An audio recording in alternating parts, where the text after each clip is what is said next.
ከእግዚአብሔር ከአባታችን ከጌታም ከኢየሱስ ክርስቶስ ጸጋና ሰላም ለእናንተ ይሁን። እንዴት አላችሁ? ውድ የአፍላጋ ሕይወት ሚዲያ ተከታታዮች እንዴት ሰነበታችሁ? እንዴት አላችሁ? የእግዚአብሔር አምላካችን ስም ከዘላለም እስከ ዘላለም የተባረከ የተመሰገነ ይሁን። እኛ ሁላችን ሰላም ነን። ዛሬ ደግሞ እግዚአብሔር እድሜ፣ እድል፣ ጤና ሰጥቶን ወደ እናንተ የተለያዩ ሐሳቦችን ይዘን መጥተናል። እንግዲህ ወደ ተመልካቾቻችን እናንተ ደግሞ እንደተለመደው ሁሉ ይህ የአፍላጋ ሕይወት ዩቲዩብ ያድግ ዘንድ ይህንን ሚዲያ ሰብስክራይብ፣ ላይክ፣ ሼር በማድረግ ለብዙዎች ትምህርቱ እንዲደርስ እንድታደርጉና አገልግሎቱን አብራችሁ እንዳገለገላችሁ እግዚአብሔርም ስለሚቆጥረው ከእግዚአብሔር ጋር እያገለገላችሁ እንደሆነ ራሳችሁን በመቁጠር ይህንን እንድታደርጉ በጌታ ፍቅር እናሳስባችኋለን። ደግሞም ከዚህ አገልግሎት ጋር አብራችሁ ለማገልገል በተለያየ በፋይናንስ ቢሆን እንዲሁም ደግሞ በጸሎት በምክር አብራችሁን መሆን የምትፈልጉ ሁሉ ከታች ባለው አድራሻችን እየደወላችሁ እኛን ማግኘት ትችላላችሁ። እግዚአብሔር አምላክ የተባረከ ይሁን። ጸጋ እግዚአብሔር ከሁላችሁ ጋር ይሁን። ዛሬ ወደ እናንተ አንድ ርዕሰ ጉዳይ ወቅታዊ የሆነ ርዕሰ ጉዳይ ይዘን እንመጣለን። እናንተ ደግሞ እስከዛው ሼር ላይክ በማድረግ እንድትጠብቁን በጌታ ፍቅር አሳስባችኋለሁ። ሃሌሉያ! እግዚአብሔር አምላክ የተባረከ ይሁን። እንግዲህ ውድ ተመልካቾቻችን ዛሬም እንደተለመደው እነዚህ አባቶች ያው በኮሜንት ላይ የምትጽፉልን ኮሜንታችሁን እያነበብን ነው። በዚሁ ይህን ሳልናገር እንዳላረግ በኮሜንታችሁ የምትሰጡን ማበረታቻ ሀሳብ በጣም ደስ እያለን ነው። እንዲሁም ደግሞ አንዳንዶቻችሁ ተሰስታችሁም ቢሆን እልህ ይዟችሁም ቢሆን በኮሜንት ጽፋችሁ የምትሳደቡትም እኛም እንደናንተ ስለነበርነን አንድ ቀን እንደኛ ስለምትሆኑ እግዚአብሔር ይባርካችሁ እያልን ዛሬም እንደተለመደው ወንድሞቻችን በስተግራ የመጣ መርጌታ መላክ ተመስገን እንዲሁም ደግሞ ቀሲስ መርሃ ጽድቅ እሸቴ እኔም ወንድማችሁ መርጌታ ቀጸላ መንግስት እንዲሁም ደግሞ በቀኝ በኩል ያሉት አባት መርጌታ ኃይለ ልዑል መኮንን ዛሬም እንደተለመደው ደስ እያለን ወደ እናንተ ውይይቶችን ይዘን እንመጣለን። የዛሬው ውይይት ምን የሚል ነው? ወቅታዊ ነው ብያችኋለሁ። ምኑ ነው ወቅታዊ የሆነው ብለን ስንናገር በሀገራችን በኢትዮጵያ ኦርቶዶክስ ተዋሕዶ ቤተክርስቲያን በሲኖዶስ የሚደረግ ሁለት ስብሰባዎች አሉ። አንደኛው ሰሞኑን ጥቅምት 11 እስከ 17 የተደረገው አጠቃላይ የሲኖዶስ ጉባኤ ነው። ሁለተኛው ደግሞ ግንቦት ላይ በርክበ ካህናት የሚደረግ ስብሰባ ነው። እንግዲህ በእነዚህ ሁለት ስብሰባዎች ላይ በኢትዮጵያ ቤተክርስቲያን የሚደረጉትን እና በአመቱ የተደረጉ እንዲሁም ደግሞ ወይም በመንፈቅ አመቱ ማለት ይቻላል ሁለት ጊዜ ስለሆነ የተደረጉ ሪፖርቶችን ከጉባኤ ሊቃውንት አስቀድመው ከሚደረጉ ስብሰባዎች አስቀድመው እነዛን የሚቀርቡትን ሪፖርቶች በመመርመርና ቅዱስ ፓትርያርኩ በሚያቀርቡት አጀንዳ በዛ ተወያይቶ የሚጸድቁትን ሐሳቦች ማጽደቅ እንደገና ደግሞ የሚሻሻሉትን ማሻሻል እንዲሁም ደግሞ ውድቅ የሚደረጉትን ውድቅ የማድረግ ስልጣን ያለው ስብሰባ ነው። እንግዲህ ይህንን ስብሰባ አስመልክቶ ሰሞኑን ማለትም ጥቅምት 11 እስከ 17 በነበረው የጠቅላላ የሲኖዶስ ጉባኤ የነበረውን የስብሰባ ውጤት ቤተክርስቲያን ይፋ አድርጋለች። እንግዲህ ይፋ ካደረገቻቸው መካከል ምን ምን ናቸው የሚለውን በሰፊው እናያለን ማለት ነው። ስለዚህ አሁን እኔ ይህን ያክል ከተናገርኩ የሲኖዶሱ የስብሰባ ውጤት ባጭሩ ምን ይመስል ነበረ የሚለውን ዛሬ በሱ ነው የምጀምረው። መርጌታ ኃይለ ልዑል ምን ይመስል ነበረ? እሺ፣ አመሰግናለሁኝ። እግዚአብሔር እድል ስለሰጠን ስሙ የተባረከ ይሁን። እንግዲህ አንድ ቃል ከእግዚአብሔር ቃል ላነብ። በተለይ ይሄ ሲኖዶሱን በተመለከተ እነሱም ስለሚሉት ጭምር ነው። እነሱ ራሳቸው ይጠቅሳሉና መጽሐፍ ቅዱስ ምን ይላል? በሐዋርያት ሥራ ምዕራፍ 20 ቁጥር 28 ላይ በገንዛ ደሙ የዋጃትን የእግዚአብሔርን ቤተክርስቲያን ተጠብቋት ዘንድ መንፈስ ቅዱስ እናንተን ጳጳሳት አድርጎ ለሾመባት ለመንጋው ሁሉና ለራሳችሁ ተጠንቀቁ።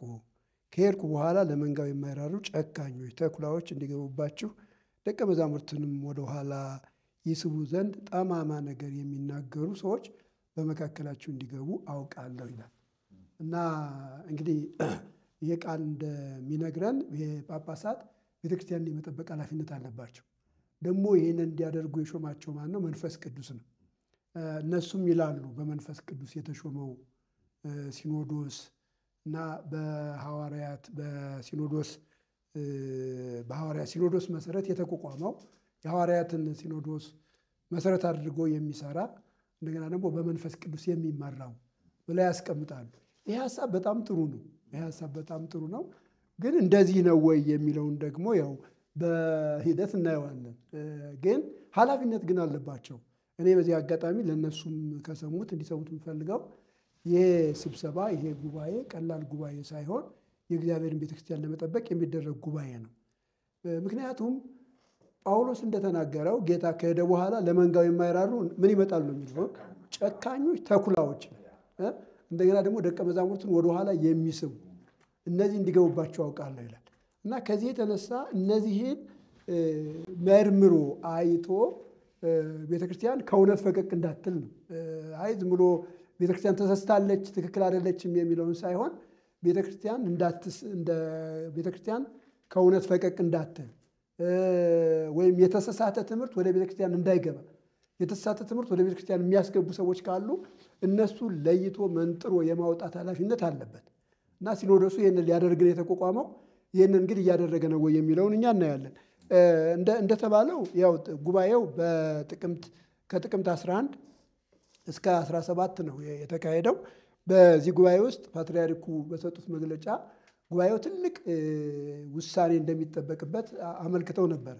አንዳንድ ሀሳቦችን በማንሳት በተለይ ቤተክርስቲያኒቱ ችግር ውስጥ እንዳለች፣ አሁን በዙሪያዋ ብዙ ችግር እንዳለ፣ ጥያቄዎችም እንዳሉ ባለፈው የተነሱ ሀሳቦችንም አንስተው ቤተክርስቲያናችን ችግር ውስጥ ነው ያለችው እና ከዚህ ችግር የሚያወጣ ውሳኔ ሲኖዶሱ መወሰን አለበት የሚል ነገር ተናግረው ነበር።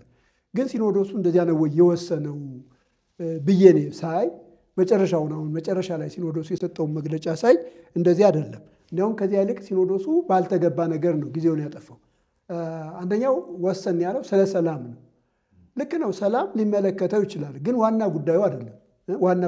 ዋና ጉዳዩ የሲኖዶሱ ዋና ጉዳይ ምንድን ነው ከተባለ ነገር ሃይማኖት ነው። የሃይማኖት ነገር ነው። ቤተክርስቲያኒቱን መጠበቅ፣ ቤተክርስቲያኒቱን ከተሳሳቱ ነገሮች የምትወጣበትን መንገድ መፍጠር ነው።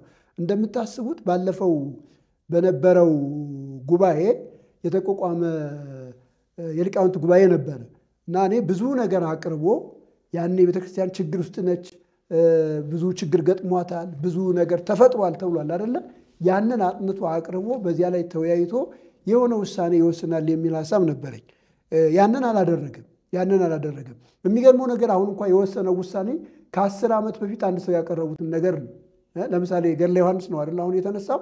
ገድለ ዮሐንስን እንደተሳሳተ ነገር ቆጥረው ሲያወግዙ ምንድን ያደረጉት? ከ10 ዓመት በፊት የቀረበ ነው። ግን እኮ በጣም ብዙ ጥያቄዎች፣ ብዙ ችግሮች ወደ ቤተክርስቲያን እየቀረቡ ነው ያሉ። ለእነዚያ ትኩረት አልሰጠም። እነዚያን ትኩረት ሰጥቶ በእነሱ ላይ ተወያይቶ ውሳኔ መስጠት ነበረበት። ኢቭን የሊቃውንት ጉባኤው እንኳን የተቋቋመው ኮሚቴ እንግዲህ ቢያንስ ከግንቦት እስካሁን ወደ ስንት ወር ይሆናል? ሰኔ፣ ሐምሌ፣ ነሐሴ፣ መስከረም 5 ወር ይሆናል አይደለ? 5 ወር ሰፊ ጊዜ ነው። በዚህ በ5 ወር ቢያንስ የሆነ ነገር ማቅረብ ነበረበት። ግን ይህንን አላደረገም እና ከዚህ የተነሳ ሲኖዶሱ እንደተሾመበትና እንደተሰበሰበበት ኢቭን እንደገና ፓትርያርኩም እንዳሉት የሆነ አመርቂ ውጤት አምጥቷል ወይም አመርቂ ውሳኔ ወስኗል ብዬ እኔ አላምንም። አንዱ ይሄ ነው። ሌላው በዚህ በሲኖዶሱ የታየው በአብዛኛው የጳጳሳት ምደባ ነው። የጳጳሳት ምደባ፣ የቦታ ሽግሽግ ይሄን የታየው። ይሄንን እኮ እንትኑ ማድረግ ይችላል አይደለ? ቋሚ ሲኖዶሱ ማድረግ ይችላል።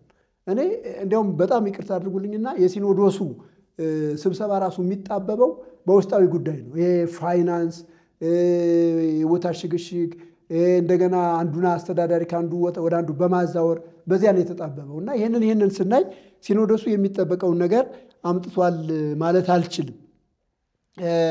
ያው የወሰናቸው ውሳኔዎች በጣም እንትን ናቸው። ስለ ሰላም አውርቷል፣ ስለ ትግራይ አውርቷል፣ የጳጳሳት ምደባ አውጥቷል። ያው ገድለ ዮሐንስ እሱ ነው አንድ ጥሩ ውሳኔ ተወስኗል ተብሎ የሚታሰበው በዚህ ጊዜ እሱ ነው። እሱም ቢሆን አደናጋሪ በሆነ ውሳኔ ነው የተወሰነው። አደናጋሪ በሆነ ውሳኔ ማለት ነው። ለምሳሌ በቃ የመጀመሪያው ራሱ አሁን ያለው አሁን ተጻፈ የሚባለው ገድል ችግር ካለበት የመጀመሪያው ቀርቦ መመሳከር ነበረበት አይደለም። የመጀመሪያው ራሱ ቀርቦ ሳይመሳከር ነው በዚህ ከመጀመሪያው ገድል ይለያል የሚል ሐሳብ አላስቀመጡ። ሳያስቀምጡ እሱን አውግዘናል የሚል ተናግረዋል። እሱ አንድ ነገር ነው። ከዚያ ውጪ በአብዛኛው አስተዳደራዊ ጉዳዮችን የሰራው አስተዳደራዊ ጉዳዮችን ነው የወሰነው እና እነዚህ አስተዳደራዊ ጉዳዮች የሲኖዶሱ ዋና ነገሮች አይደሉም። የሲኖዶሱ ዋና ነገሮች ምንድነው ከተባለ ቅድም እንደነገርኳችሁ መንጋውን የመጠበቅ ለመንጋው መጠንቀቅ፣ መንጋው ያለበትን ሁኔታ ማየት።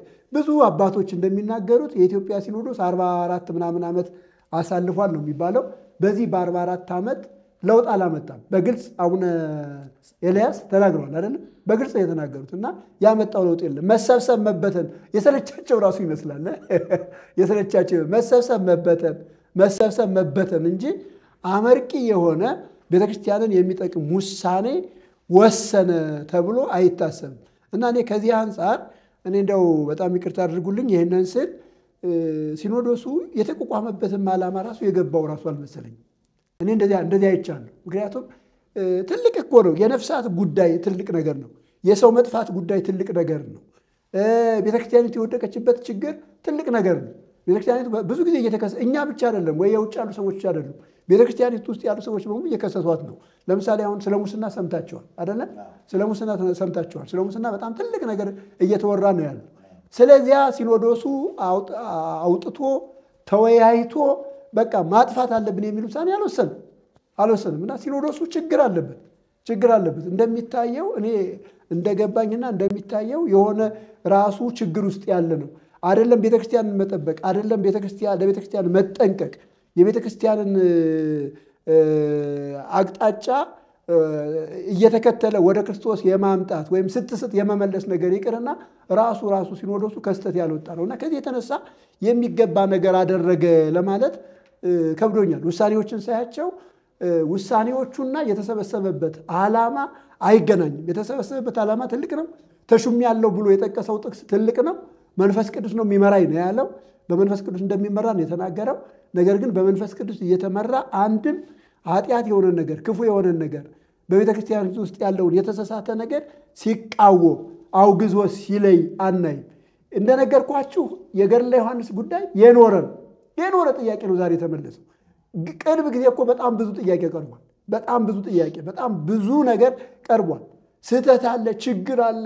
ቤተ ክርስቲያኒቱ በብዙ ነገር ችግር ውስጥ ነው ያለችው። ራሱ አቡነ ማትያስ እንኳን ባሉት ብንሄድ ችግር አለብን ብለዋል አይደለ? ችግር አለብን፣ ችግር ውስጥ ነው ያለ ነው ብለዋል። ግን የሚገርመው ነገር ያንን ችግር አይቶ ያንን ችግር ተመልክቶ ሲያስተካክል አናይም እና ከዚህ የተነሳ ለእኔ በጣም ቀሎብኛል ለማለት ነው። አመሰግናለሁ። እግዚአብሔር ይባርኮት። በጣም ጥሩ ሀሳብ ነው። እንደ ተሐድሶ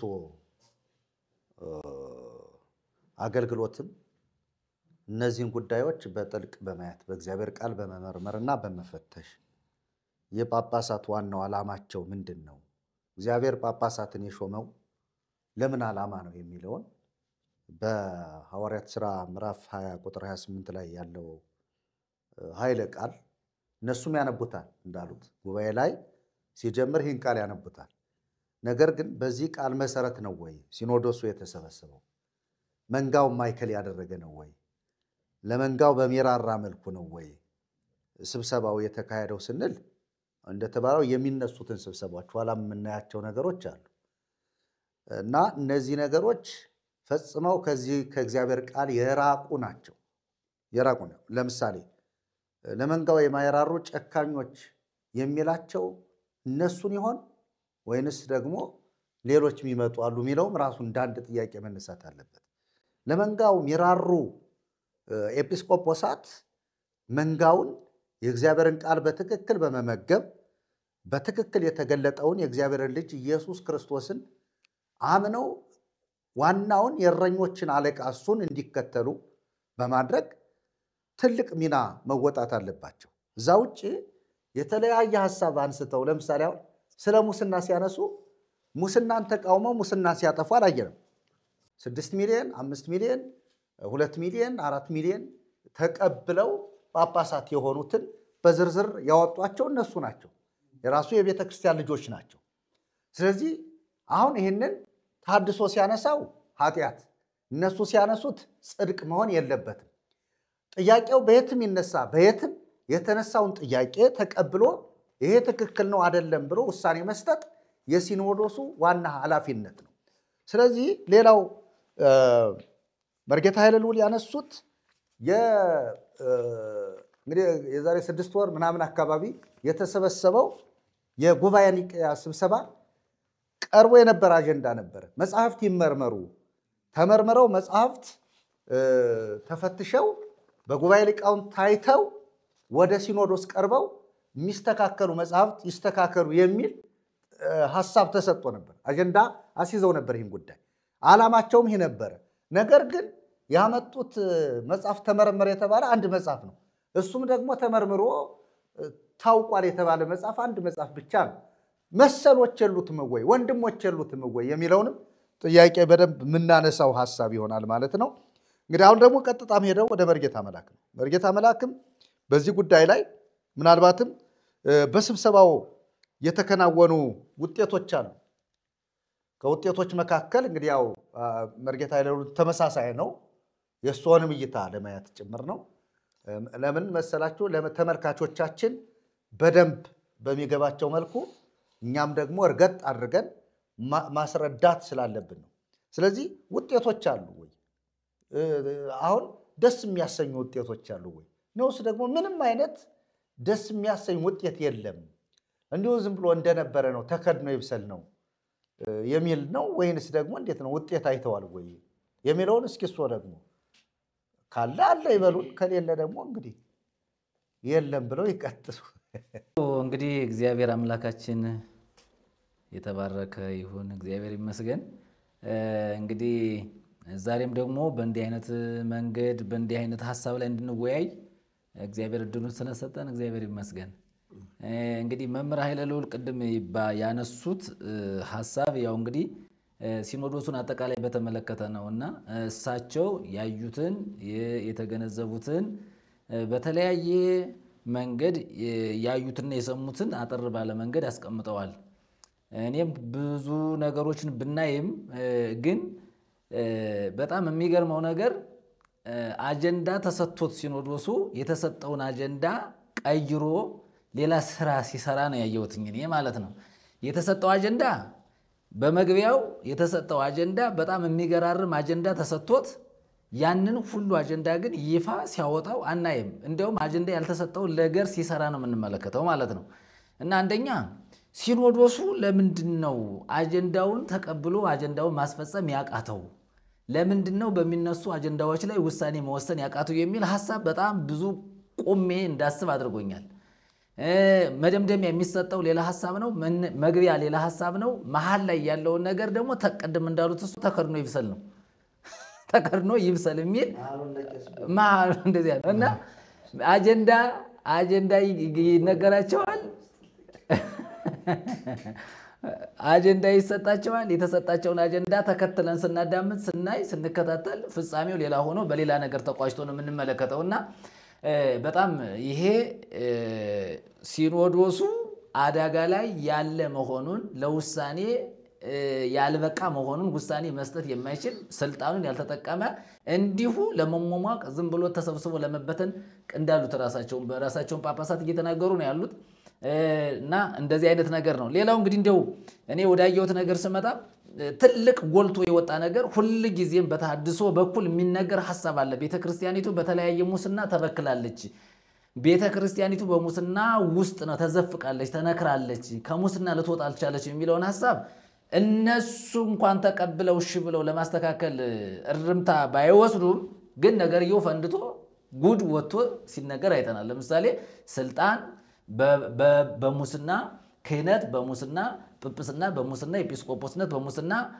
መምህርነት ዲቁና በሙስና በገንዘብ ያውም ቀላል ብር አይደለም ያን ያህል ብር እኔ ሰጪው አካል የት አምጥቶ ነው የሚል ጥያቄ ሁሉ የሚያስነሳ ነው እና ቤተክርስቲያኒቱ እንዲህ አይነት የብር ጋጋታ እንዲህ አይነት የሙስና ይፋ በአደባባይ እንዲህ አይነት ነገር ስንሰማ እውነትም አልተሳሳትንም ታድሶች አልተሳሳትንም በቃ ይፋ በአደባባይ ሙስና በስቷል ብለን መናገራችንን በደንብ አድርገን ብንናገርም በእነሱ በኩልም ደግሞ ገፍቶ ስለመጣ ይሄ በትክክል ነገ ከነገ ወዲያ ለሲኖዶሱ ትልቅ ትምህርት የሚሆን ነው ብለን እናስባለን ማለት ነው ስለዚህ ጥሩ ነገር ነው ሙስና ጥሩ ነው እያልኩ ሳይሆን ግን ከነሱም ነገሩ እየወጣ እንደዚህ ይፋ መነገሩ ጥሩ ነው ምእመናን ያውቃሉ ማለት ነው እንግዲህ ቀዳሹም አስቀዳሹም ያውቃል በቤተክርስቲያኑ ሙስና እንዲህ አይነት ጥፋት እንዲህ አይነት የተበላሸ አሰራር መኖሩን ህዝበ ምእመናኑም ያውቃል ጆሮ ያለው ደግሞ ይሰማል ያስተውላል ማለት ነው እና እንዲህ አይነት ነገሮችን አይተናል ሌላው በጣም ቤተክርስቲያኒቱ ደጋግሞ ሲያነሱት የነበረው ነገር ምንድነው ቤተክርስቲያኒቱ በተለያየ ችግር ውስጥ እንዳለች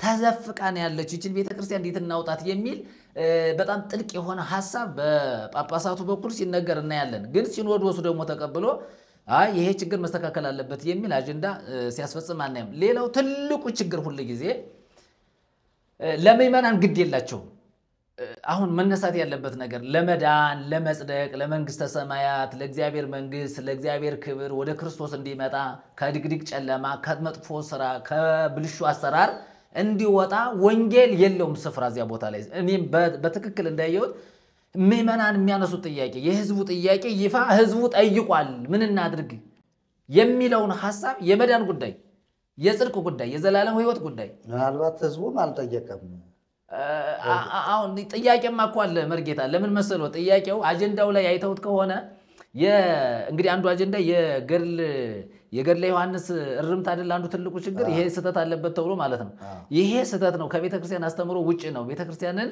አይወክልም ብለው እኮ ገፍትረው ጣሉት ይሄን መጽሐፍ እኮ አሁን እኔ ልለውት የፈለኩት ህዝቡ አይጠይቅም ምለውት አሁን ገድለ ዮሐንስን ቆም አንድ ካህን ሳይወገዝ አሁን አወገዝ ነው አሉት እንጂ ገድለ ዮሐንስ ሲነበብ ይሄው ራሱ ሲነበብ ህዝብ ሲያጨበጭብ ነው ይኖር እንዴት ነበር ብሎ የሚጠይቅ ህዝብ የለም ግልጽ ነው ለምን ህዝብ ስለሚከታተል አሁንም መጠየቅ አለበት ብዬ ስለማመን ጥያቄ ቢነሳ ሲኖዶሱ እንዲበቀልድ በቃቃ ጨዋታ ይለያይ ህዝቡ ስላልጠየቀ ህዝቡ ስለነፍሱ ጫና ስላላደረገ ስብሰባ ሁሉ የሚሆነው ቁሳቁስ ላይ ይሄ ሙስና ላይ ምናምን ይሄንን ለምንድን ነው ሙስና የሰራችሁ እኛን ሰበካ ጉባኤ እያወጣን እኛ ለእናንተ ገንዘብ እየከፈልን እናንተ ለምንድን ነው ምትሰርቁ ብሎ የሚጠይቅ ህዝብ የለም እንደውነት ከሆነ እና ምናልባት ጥቂት ብሎ በማህበራዊ ሚዲያ የሚያወሩ ሰዎች እንዲሁ ህዝብን ይወክላሉ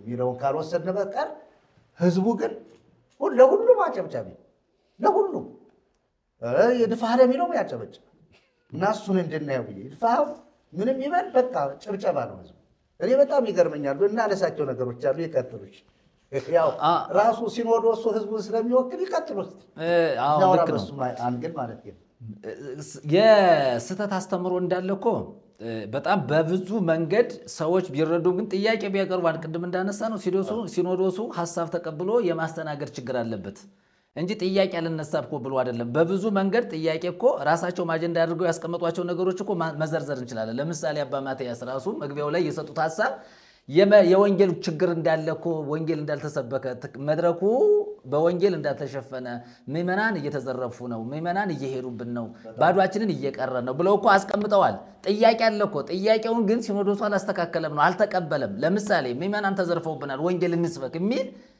ጭብጥ ሐሳብ ቁልፍ የሆነ ነገር ሲናገሩ አናያቸው በአጀንዳ ግን ተቀምጧል መጥቶላቸዋል ያ ጥያቄ የመጣው ለምንድነው ጥያቄ ስላለ ነው ራሳቸው አባታችን አቀረቡት ብለው በቀረበው አጀንዳ መሰረት ሲኖዶሱ ይወያያል ብለው ነው መክፈቻ የሰጡት አይደል ያንን አጀንዳ ተከትሎ ግን ሲኖዶሱ የማስፈጸም ችግር አለበት ለምሳሌ ካነሷቸው ነገሮች እንደው ላንሳኔ ማለት ነው ካነሷቸው ነገሮች ቤተክርስቲያናችን ብዙ ነገር ጎድሏታል አሉ ምንድነው የጎደላት ቤተክርስቲያን ብር አልጎደላትም ገንዘብ አላጣችም ጵጵስና አላጣችም ክህነት አላጣችም ዲቁና አላጣችም ብዙ ሊቃውንት አሏት ቤተክርስቲያኒቱ ግን ምንድነው የጎደላት ብዙ ነገር ጎድሏታል አሉ የጎደላት ወንጌል ነው በቃ እንደው ዝም ብለን ስናየው የጎደላት ነገር ምንድነው ከተባለ ወንጌል የለም፣ ድነት የለም፣ ጽድቅ የለም፣ የዘላለም ሕይወት የለም። ብዙ ነገር ጎድሎባታል ቤተክርስቲያኒቱ አሉ። ይህንን ተናገሩ። በውስጣችን የአንድነት መንፈስ የለም አሉ ራሳቸው። እንግዲህ አንድ የሚያደርግ አንድ መንፈስ የለም። እርስ በርሳችን ምን ያደርግ የተለያየነን፣ አንስማማ፣ ማንግባባ፣ ማንናበብም፣ ለመልካም ነገር ለወንጌል የቆምን ሰዎች አይደለን ብለው ይፋ እየተናገሩ እኮ ነው። ስለዚህ ቤተክርስቲያኒቱ ብዙ ነገር ጎድሏታል። ታዲያ ቦታ ላጣች ቤተክርስቲያን እንደው በእውነቱ ከሆነ አሁን ለኢትዮጵያ ኦርቶዶክስ ተዋሕዶ ቤተክርስቲያን ቦታ የሚይዛለ አገልጋይ ያህል አገልጋይ ይዛለች እኮ ወደ 500 ምናምን ሺህ ከዚያ በላይ ካህናትን እንኳን ሊቃውንቱ መምህራኑን እንኳን እንደው ባንቆጥረው ያለውን አሁን ወጣቱ እንኳን ማለት ነው በነባር እንኳን ያህል አገልጋይ ያላት ቤተክርስቲያን ግን አንድ ነገር ጎድሏታል ከተባለ የጎደላት ነገር አሁንም ወንጌል ነው የጎደላት። ክርስቶስ ጎድሎባታል የላትም። ስለዚህ እነሱ እያወሩት ያለው ብዙ ነገር ጎድሏታል። አንድነት የለንም፣ አንድ ልብ የለንም፣ አንድ ሐሳብ የለንም፣ አንድ መንፈስ የለንም ብለው በአደባባይ ራሳቸው እየተናገሩ ነው። ለምንድን ነው እየተናገሩት? በቃ ሲያዩት ነገርየው እውነት የሌለበት ብዙ ነገር ስላለ ማለት ነው። ሌላው ምንድን ነው ያሉት ራሳቸው? አንድ ሐሳብ ሆነን መሰለፍ አልቻልንም አሉ። ቅድም የተነሳ ምን አለ? ሙስና አለ፣ ጉቦ አለ አይደለ? በገንዘብ እንዳለ ካህናቱ እንዳለ ሊቃውንቱ ውስጥ ስንገባ ገንዘብ ትልቅ ሚና እየተጫወተ ነው ያለው። ተከፋፍሏል፣ በገንዘብም ቢሆን ማለት ነው። ሐዋርያዊ ተልእኳችንን እየተወጣን አይደለም ማለት ሐዋርያት የሰበኩትን ወንጌል ሐዋርያት ያስተማሩትን ወንጌል እየሰበክን አይደለም። ይሄ የሐዋርያነት ስራ ቀርቷል ቤተክርስቲያኒቱ። ይሄ ችግር አለብን ብለው ተናግረዋል። ይሄንን ብዙ ችግር አለባት። የሐዋርያዊ ተልእኳችን አስተዳደርን አንስተዋል ራሳቸው። ልክ እኮ ነው። ቅድም እንደተነገረው ሙስና የተባለው ነገር እንዳለ ቤተክርስቲያኑ ሰርጎ ስለገባ ያስተዳደር ችግር አለብን፣ ሐዋርያዊ ተልእኳችንን እየተወጣን አይደለም ብለው ይፋ ተናገሩ። አዎ ቤተክርስቲያን ብዙ ነገር ጎድሏታል። ምን ጎደላት ብለን ስንል አሁንም ቀጥታ የጎደላት ዋናውን ነገር ያጣችው ክርስቶስን ነው። ወንጌልን አጣለች ቤተክርስቲያን። ስለዚህ አባቶች እየጮሁ ነው፣ ሰውም ጥያቄ እያቀረበ ነው። ትልቁ መወቀስ ያለበት ትልቁ ወቀሴት ያለበት ሲኖዶሱ ነው። አሁንም ጫና ማድረግ ያለብን መናገር ያለብን በሲኖዶሱ ውስጥ ተካተው ያሉ የቤተክርስቲያኒቱ ሊቃውንት ምን እየሰሩ ነው? ምን ስራ ሰሩ? ቀደም አንድ ነገር አንስቷል መሪ ተቀጸለ። ለምሳሌ በዚህ በሚያዝያ አካባቢ ላይ ዝክረ ኒቃያ የተባለው ጉባኤ ላይ የተነገረው ነገር ብዙ ነገር ነበረው። ለምሳሌ የተሳሳቱ መጻሕፍቶችን ቤተክርስቲያንን እያስነቀፉ ያሉ፣ ቤተክርስቲያንን እያሰደቡ ያሉ፣ ከወንጌል ውጭ ከክርስቶስ አስተምሮ ውጭ የሆኑ መጻሕፍቶች ተዳሰው ተቃይተው ሲኖዶሱ ኃላፊነት ወስዶ አርሞ አስተካክሎ ተወያይቶ ለምዕመናን ይፋ እንዲያደርግ ነበር አይደለ? ትልቁ አጀንዳ ይሄ ነው። ያንን ግን ሲሰራ እናየው። የሚገርመው ነገር የተሰጠውን አጀንዳ ሲኖዶሱ የት እንዳደረሰው ራሱ አይታወቅም። ሲኖዶስ ምን እየሰራ ነው? አሁንም እንደታድሶ አሁን ቁጭ ብለን ስንነጋገር የኢትዮጵያ ቤተክርስቲያን ሲኖዶስ ምን እየሰራ ነው? የተሰጠውን አጀንዳ የት አደረሰው? ቀበረው? ተወው? አቃጠለው? ምን ውስጥ ከተተው አጀንዳውን? ያንን የተሰጠውን አጀንዳ ይፋ ወደ ምዕመናን አምጥቶ አንድም ገድል ትክክል አይደለም ይበል፣ አይ እንደው ተሳስተናል ይበል፣ አንድ መልስ እኮ ነው። መልስ ነው እኮ አንድ ነገር አውጥቶ ይሄ ነገር ትክክል አይደለም ብሎ ሲኖዶሱ ወስኖ መናገር አንድ መልስ ነው። ግን እየተጠበቀ ያለው ጉዳይ ብዙ ነገር አለባቸው። ስለዚህ በተነሳላቸው አጀንዳ ላይ እርምጃ ወስደው ውሳኔ ለምዕመናን አለማሳለፋቸው ራሳቸው ሙስና ውስጥ ያሉ መሆናቸውን፣ ራሳቸው ብልሹ አሰራር ውስጥ ያሉ መሆናቸውን፣ ራሳቸው ጤናማ ያልሆኑ መሆናቸውን ነገርየውን በድፍረት ወደ አደባባይ ለማውጣት የተቸገሩበት ነገር እንዳለ የሚያሳይ ነው። ስለዚህ ሲኖዶሱ በኃላፊነት ስራውን እየተሰራ እንዳልሆነ ግልጽ ነው ማለት ነው። ሌላው ስንመጣ አስተዳደራችንን አንስተዋል። እንደገና ደግሞ በጎቻችንን ተዘርፈናል አሉ። ይሄ በትክክል ጥሩ ሐሳብ ነው ይዘውት የመጡ። በጎቻችንን ተዘርፈናል። ለምንድን ነው የተዘረፉት? ወንጌል ስላልሰበኩ፣ ለምዕመናን ነፍሳት ግድ ስለማይላቸው፣ ግድ አይላቸውም። እነዚህ የቤተ ክርስቲያን ካህናት፣ ዲያቆናት፣ ጳጳሳት፣ ኤጲስቆጶሳት፣ የቤተ ክርስቲያን አገልጋዮች በሙሉ ምዕመናንን ተዘርፈናል ካሉ ለምንድን ነው የተዘረፉት? ወንጌል ባለመስበካቸው፣ ህዝቡ ወንጌል ባለመማሩ፣ እውነትን ባለመረዳቱ፣ የክርስቶስን አዳኝነት የክርስቶስን ነገረ ሞትና ትንሣኤ በአግባቡ ስላልተረዳ ህዝቡ እየፈለሰብን ነው። ምን እናድርግ? የሚያዋጣው አሁንም መልሱ እንደኛ ወንጌል መስበክ ነው። ላለመዘረፍ አጥብቆ ወንጌልን ለምዕመናን መስበክ ነው። ለምዕመናን ጥያቄያቸውን በአግባቡ መመለስ ነው። እንደ እውነቱ ከሆነ የኢትዮጵያ ኦርቶዶክስ ተዋሕዶ ቤተክርስቲያን ምዕመን ጥያቄውን ምንም ያደረገው እየጠበቀ ያለ ነው የሚመስለኝ። ለምሳሌ በዝክረ ኒቃያ የተሰጠ አጀንዳ ነበር፣ መልስ አላገኘም። አሁንም የነበረው ስብሰባ አጀንዳው ሙስና ውስጥ ገብቷል። ግን ለመንፈሳዊ ነገር ለምንድን ነው ስፍራ ያልተሰጠው የሚለው ሐሳብ በደንብ እንወያይበታለን። ስለዚህ የኢትዮጵያ ቤተክርስቲያን አሁንም በብዙ ችግር ውስጥ እንዳለች ተሐድሶ ብቻ ሳይሆን ራሳቸው ሥላሴ ፊታቸውን ጸፍተው አፋቸውን ከፍተው እያናገሯቸው ነው ማለት ነው። ስለዚህ ጥሩ ነው። ስለዚህ ብዙ ነገሮች አሉ የምናነሳቸው ወደፊት ማለት በዚህ በስብሰባው የተነሱ አጀንዳዎች በቅደም ተከተል ጳጳሳት የተናገሯቸው የሲኖዶሱ አስተዳዳሪ ጸሐፊ ምናምን ሹሞች የተናገሯቸው በቅደም ተከተል በተዋረድ የተወሩ ነገሮች አሉ። እነሱን እንመጣባቸዋለን። ቤተክርስቲያኒቱ ምን ላይ እንዳለች ፍንትው አድርጎ የሚያሳይ ጉዳይ ማለት ነው። ስለዚህ ቤተክርስቲያኒቱ ችግር ውስጥ አለ። የአስተዳደር ችግር አለባት። ሐዋርያዊ ተልእኳን እየተወጣች አይደለም። እንደገና ደግሞ በጎቻችንን ተዘርፈናል። ቤተክርስቲያን ብዙ ችግር አለባት ብለው ወደ መፍትሄ ለመምጣት ወደ ወንጌል ለመምጣት ግን ቸግሯቸው ያለ ሲኖዶስ ነው ያለው ማለት ነው። የተቸገረ ሲኖዶስ የተቸገረ ሲኖዶስ ጥሩ አገላለጽ። መርጌታ መላክ እግዚአብሔር ይባርከዎት። በጣም ጥሩ እይታ ነው። እንደተባለው የተቸገረ ሲኖዶስ የሚለው ጥልቅ ሊሰመርበት የሚያስፈልግ ጉዳይ ነው። ለምን ለአንድ ለመልካም ነገር ውሳኔ ለመወሰን የተቸገረ መልካምን ነገር አይቶ መርምሮ መጥፎውን አስወግዶ መልካሙን መልካም ነው ብሎ ለመወሰን አሁንም ደግሞ የተቸገረ ሲኖዶስ ብለን መውሰድ እንችላለን። ስለዚህ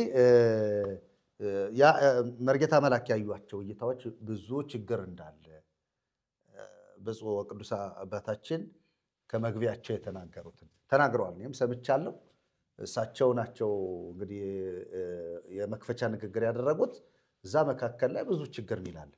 በነገራችን ብፁዕ ወቅዱስ አቡነ ማትያስ ከዚህ በፊትም ስብሰባው በተነሳ ቁጥር ችግር ያነሳል። ችግሩ ግን መፍትሄ ሲያገኝ አይተናል። ለምሳሌ ከዚህ በፊት አንድ ጊዜ በቅኝ ግዛት መንፈሳዊ ቅኝ ግዛት ተይዘናል ብለው ተናግረዋል እና ያንንም ደግሞ በይፋ አንድ ማህበር አለ ሲኖዶስን የተቆጣጠረ ሲኖዶሱን ለመነቅነቅ እየተንቀሳቀሰ ያለ እግዚአብሔር ይባርከው ተሐድሶ በእውነቱ ሲኖዶስን መብቱን ሳይጋፋ እውነት ላይ ትኩረት አድርጎ ትክክለኛውን የጌታችንን የመድኃኒታችንን የኢየሱስ ክርስቶስን ትምህርት ለትውልድ የሚናገር ሲገፉት ተገፍቶ ሲያሳድዱት ተሳዶ ሲደበድቡት ተደብድቦ ሲገድሉት ሞቶ ልክ ትክክለኛው ወንጌል እየሰበከ ያለ የተሐድሶ አገልግሎት በእውነት እግዚአብሔር ይባርከው ማለት ይችላል። ለምን አልተጋፈጠም? አባቶችን እያከበረ ነው የሚቀጥለው።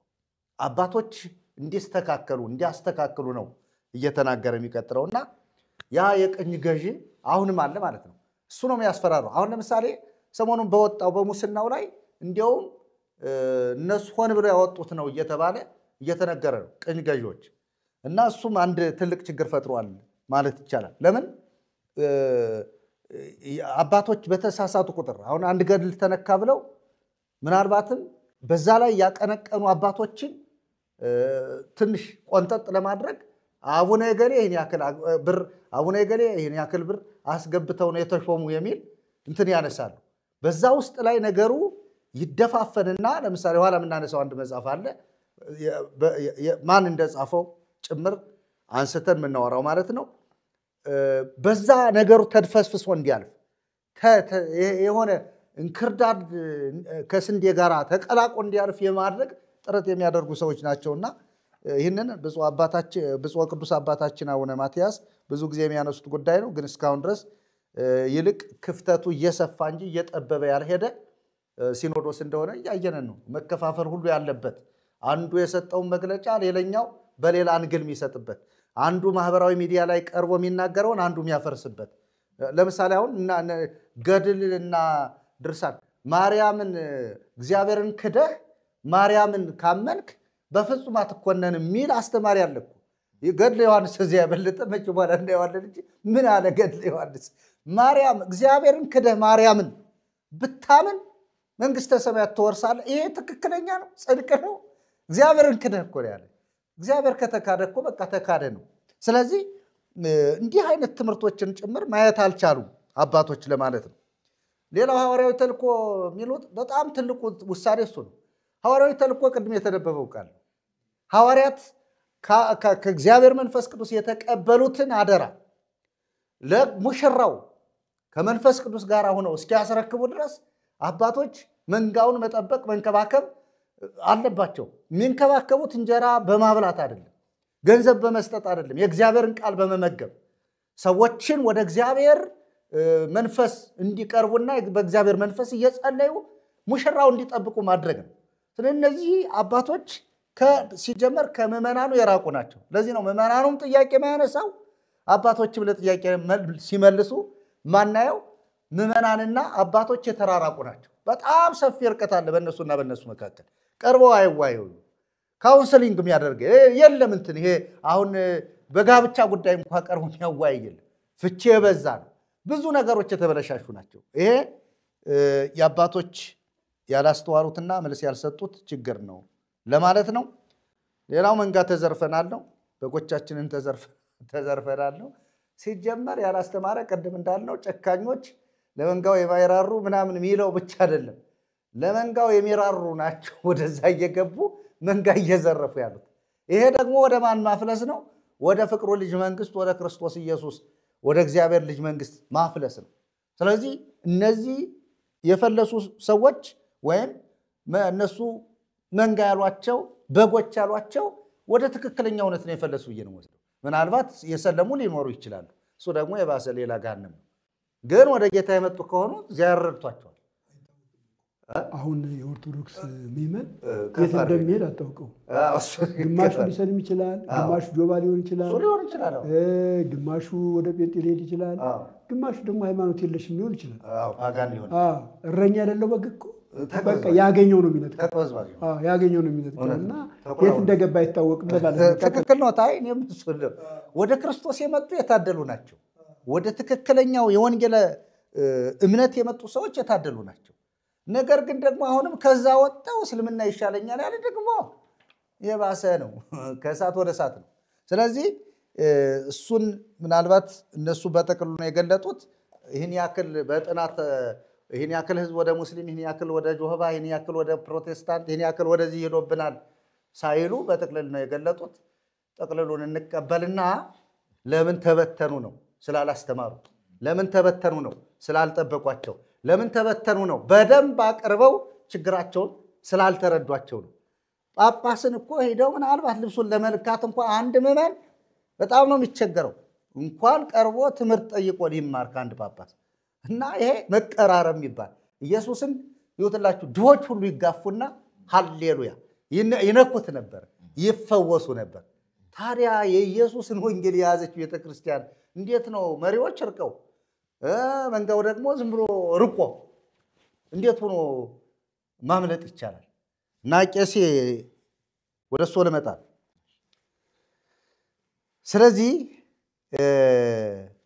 አሁን ከተነሱት ሐሳቦች ምናልባት እሱ ያዩት ከሲኖዶሱ ያዩት ነገር ካለ ውጤቱን ማለት ውጤቱን ከመገለጫው ከሚኑ ያዩት ነገር ይኖራል ብዬ አስባለሁ። ከዛ ጋር ተያይዞ በይፋ ወጣ ምንለው ያው አንድ ገድል ተወገዘ አይደል? አንድ ገድል ተወገዘ። ያ ገድል ገድለ መጥምቀ መለኮት ዮሐንስ የሚባል ነው።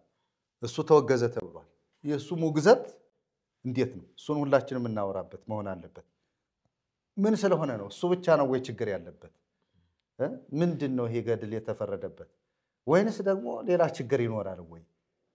ከጸሐፊው ጋራም ቢሆን የሆነ ነገር ይኖራል ወይ? ወይንስ ደግሞ እንዴት ነው ይሄ ገድል የተወገዘበትስ ምክንያት የሚለው ይናገሩና በዚህ ጉዳይ ሌሎች እናወራለን። መልካም ክብር ሁሉ ለእግዚአብሔር ይሁን። አሜን።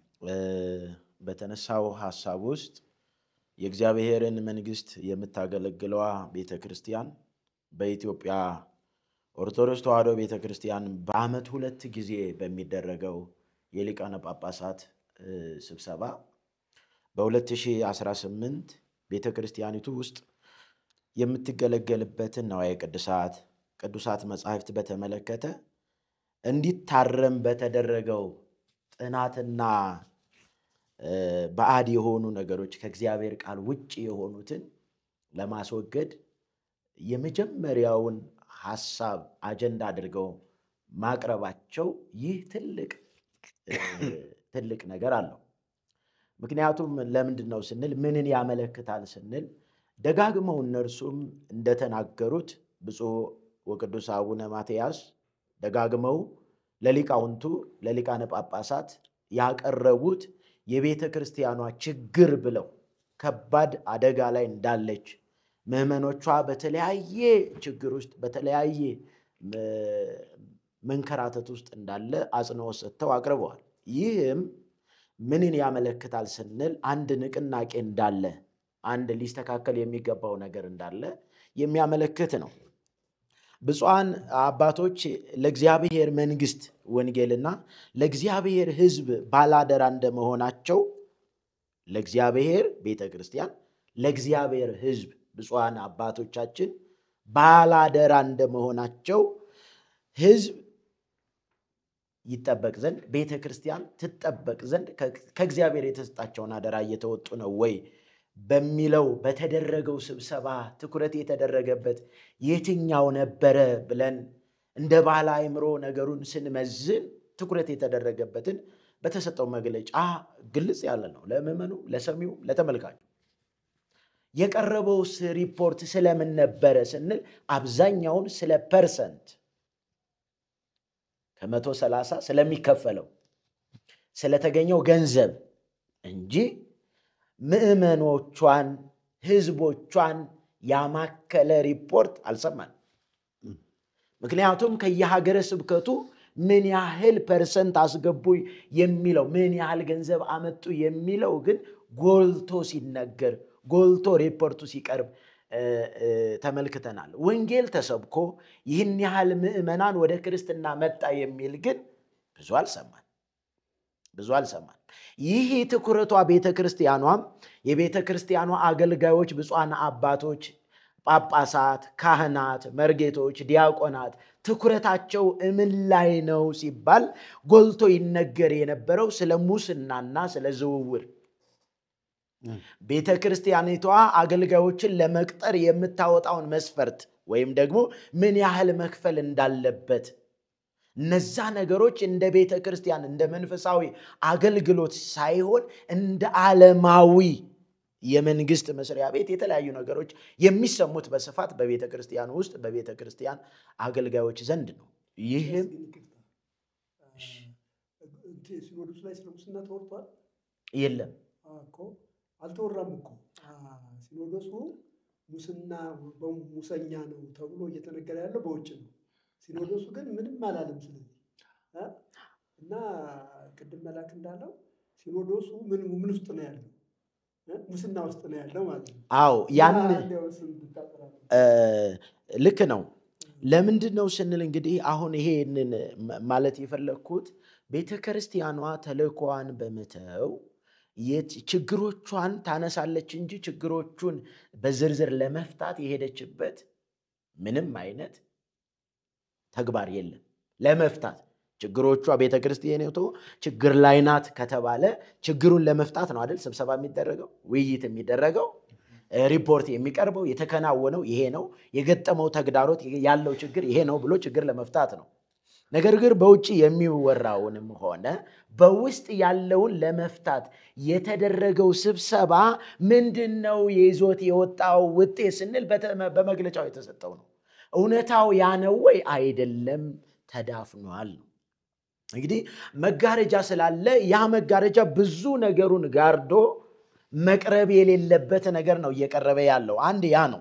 ይሁን እንጂ ቤተክርስቲያኒቱ አንድ ነገር አምናለች። አሁን አንድ ነገር አምናለች። ምን ከተነሳው ተወገዘ ከተባለው መጽሐፍ ስንነሳ ቤተክርስቲያን ውስጥ ባዕድ የሆነ ነገር እንዳለ አምናለች፣ ተቀብላለች። ይህ ነው ያየሁት ውጤት ነው። ችግር እንዳለ በእግዚአብሔር ቃል ተፈትሾ መታረም ያለበት ነገር እንዳለ ምንድነው ያየው ውጤት ብትሉኝ ችግር አለ ቤተክርስቲያን ውስጥ። በቤተክርስቲያኗ ውስጥ ከእግዚአብሔር ቃል ውጭ ተጽፈው ተሰግስገው ያሉ መጻሕፍት ብዙ መጻሕፍት እንዲያው አንዱን አወጡ እንጂ ብዙ በጣም ለህሊናም የሚከብድ ነገር የያዙ መጻሕፍቶች አሉ። እነዛን ለመንካት ፈርተው ካልሆነ በስተቀር መወገዝም መነካትም ያሉበት ብዙ ነገር አለ። ነገር ግን ይህ ችግር እንዳለ በቤተክርስቲያኗ ውስጥ የስህተት መጻሕፍቶች፣ ድርሳናት፣ ገድላት እንዳሉ አምነውበታል። ለምን? ያወገዙት ስላለ። ይህ አንዱ ውጤት ነው። ሌላኛው እንግዲህ ብፁዓን አባቶች ለመንጋውና ለቤተ ክርስቲያን ባላደራ እንደመሆናቸው መጠን ከጥፋት ከኃጢአት በንስሐ ወደ እግዚአብሔር እንዲመለስ የሚያደርግ አገልግሎት እየተሰጠ እንዳይደለ የሚያሳይ ነው የስብሰባው ውጤት ከተሰጠው። ምክንያቱም ምዕመኖቿ በንስሐ ወደ የእግዚአብሔርን ቃል ሰምተው ወደ እግዚአብሔር መንግስት እንዲመለሱ የሚያደርግ ውይይት የተደረገበት አይደለም። ካየነው መግለጫ አንፃር ማለት ነው። አገልግሎት እየተሰጠ እንዳለም ከተሰጠው መግለጫ መረዳት ይቻላል። ምን አይነት አገልግሎት እየተሰጠ እንዳለ የተሰጠው መግለጫ ራሱ ምንን ያመለክታል ስንል ያንድ ነገር መነገሩ መሰማቱ ምን ነበረ መነሻው የሚለውን ሐሳብ እንድናተኩር ያደርገናል። ስለዚህ በኢትዮጵያ ኦርቶዶክስ ተዋሕዶ ቤተክርስቲያን የተደረገው የሲኖዶስ ስብሰባ የቤተክርስቲያኑን አገልግሎት የተከናወኑ ስራዎች ገንዘብን በተመለከተ ሪፖርት ቀርቧል አይደል? ምዕመናኑን በተመለከተ መንፈሳዊ ህይወትን በተመለከተ የቀረበ ግን የለም። ይሄ የቤተክርስቲያኗን ተልእኮ የዘነጉ መሆናቸውን የሚያሳይ ነው። ለምሳሌ የክርስትና ህይወት ተግባር የሚቃረን ስራ የሚሰራው የኦርቶዶክስ ሃይማኖት ተከታዮች ናቸው። ይሄ ችግር በጣም ጎልቶ በሀገሪቱ ላይ ከፍተኛውን የጥፋት ቢሆን ያመጽ ድርሻ የያዘው ቤተክርስቲያኗ ውስጥ የመሸገውን ምን አልገለጡ። ችግር አለ ይላሉ እንጂ በደፈናው ይህ ነገር የቤተክርስቲያኒቷን ሃይማኖት ስርዓት የሚከተሉ በምን አይነት ሁኔታ ላይ ነው ያሉት? ስራቸው ምንድነው? መንፈሳዊ ምልልሳቸው ምንድነው? ለምሳሌ አበነፍስ አለ፣ የንስሐ አባት አለ። ህዝቡ ደግሞ የሰበካ ጉባኤ በመክፈሉ በአንድ ቤተክርስቲያን ምን ያህል ህዝብ እንዳለ ይታወቃል። ስታቲስቲክስ ቢጠና በአንድ ቤተክርስቲያን ለምንድነው ይሄ የሙታንና የሕያዋን መዝገብ አለ። እነዛ በመሰራበት ሰዓት ይመዘገባል ሰው ህዝቡ። ለምሳሌ ክርስትና በተነሳበት ጊዜ የሕያዋን መዝገብ ላይ ይመዘጋል። የሚሞተው ደግሞ ሲሞት ያ የሙታን መዝገብ ላይ ይመዘገባል። ስለዚህ ምን ያህል ነው ምዕመኗ የሚለውን ለማወቅ አይቸግርም። ነገር ግን ክትትል ተደርጎ ምን አይነት ምልልስ አላቸው፣ መንፈሳዊ ህይወታቸው በንስሐ አባታቸው ተይዘዋል ወይ ክትትል ተደርጎላቸዋል? የለም፣ አልቀረበም። ንስሐ ልጆቹን በማስተማር መንፈሳዊ ህይወታቸውን በአግባብ እንዲመሩ አድርጎ እንዲህ ያሉ ካህን ለምሳሌ ተብሎ የቀረበ የለም። ይሄ ራሱ ምንን ያመለክታል ስንል ትኩረቱ የት እንዳለ የቤተክርስቲያኗን መንፈሳዊ አገልግሎት የሚሰጥ ነገር እንደሌለ ያሳያል። ይሁን እንጂ በቤተክርስቲያኗ ወይም ደግሞ የሃይማኖቱ ተከታዮች ናቸው ጭፈራ ቤት የከፈቱት፣ መጠጥ ቤት የከፈቱት። ስለዚህ አባቶቻችን የት ነው ያሉት? እዛ ሄደው ጨፈሩ ቢባል ምን ይደንቃል? የንስሐ ልጆቻቸው ናቸው የሚያበረታቷቸው።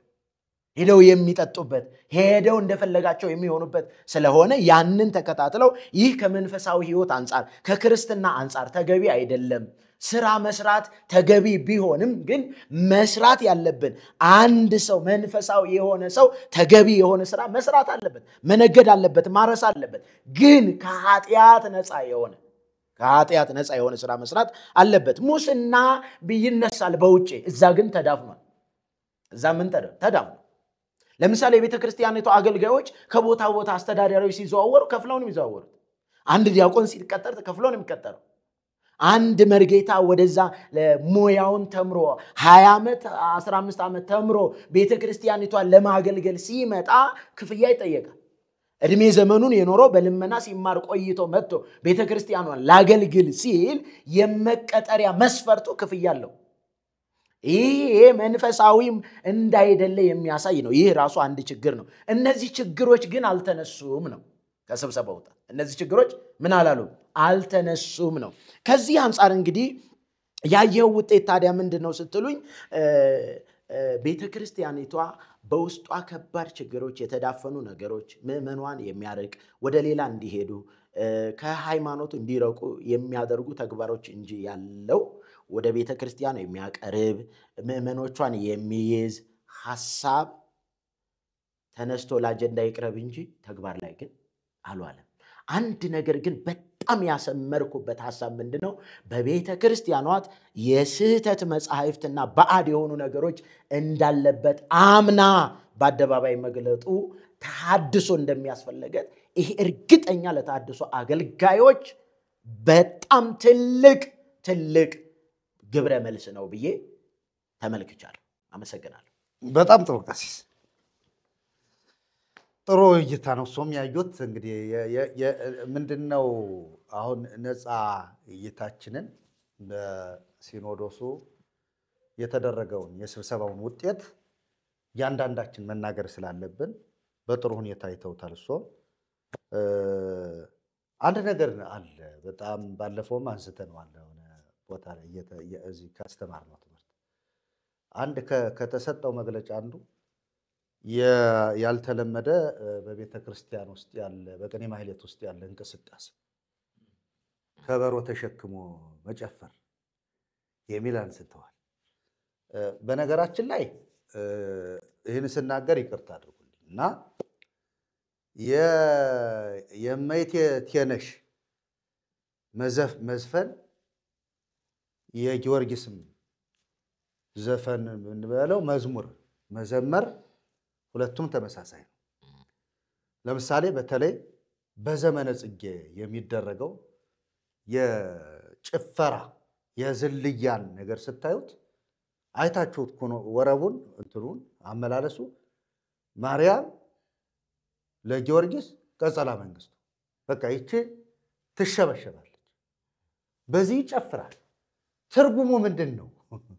ምንድን እያልክ ነው የምትዘምር የሚለው ነው መታየት ያለበት እንጂ መዝለልማ እንዴት የጠጣውን እንዴት ያደርገው? ማለት ስንገባ እኮ ጠጃችንን ድራፍታችንን ቢራችንን ቀደን እኮ ነው የምንገባ፣ አፈርጥመን እኮ ነው የምንገባ።